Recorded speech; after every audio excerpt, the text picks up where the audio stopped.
55 лет флагман энергетики Дальнего Востока, компания «Якутскэнерго», обеспечивает светом и теплом самый холодный населенный регион планеты – Республику Саха-Якутия.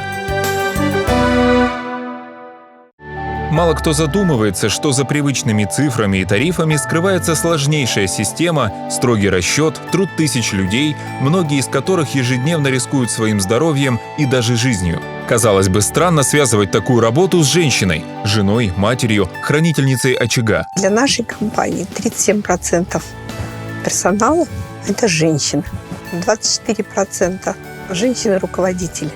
Я считаю, что для женщин в энергетике есть масса возможностей и для профессионального роста, и для самореализации. Без профессиональной реализации, мне кажется, жизнь человека неполноценной, то есть она ущемлена в каких-то вещах. Хотя я могу ошибаться. Но вот иногда спрашивают, как можно совмещать это. Мне кажется, женщина может совместить все. И профессию, и карьерный рост, и семью. Просто надо очень хотеть. Ну, конечно, надо, чтобы был рядом с тобой понимающий, внимательный человек, муж, который берет на себя ответственность и за семью, и за какие-то домашние дела. Ирина Петровна Сысолятина за 35 лет, посвященных родной компании, прошла все ступени профессионального роста.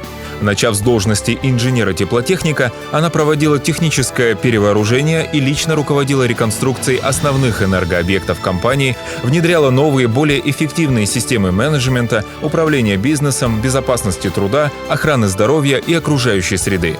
Сегодня она является собой яркий пример успешного трудового пути. Работа, конечно, была достаточно сложной, но при этом очень интересной. Мне все нравилось, и я ни одной минуты не пожалела о том, что я стала энергетиком. Профессиональная энергетика – это, что называется, работа с повышенным уровнем ответственности и опасности. Каждый сотрудник – ключевое звено на пути электроэнергии к потребителю.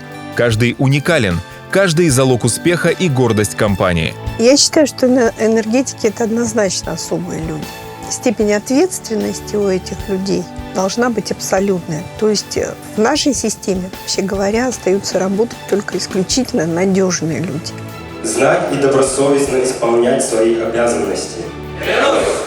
Частота электрического тока измеряется в герцах. В честь немецкого ученого-физика. По-немецки герц – это сердце. Самый важный орган. Сердце нашей республики будет биться с нужной частотой, пока за его здоровье отвечают эти люди. Это их призвание – согревать нас в самый лютый холод, освещать самую темную северную ночь, нести миру свет и тепло.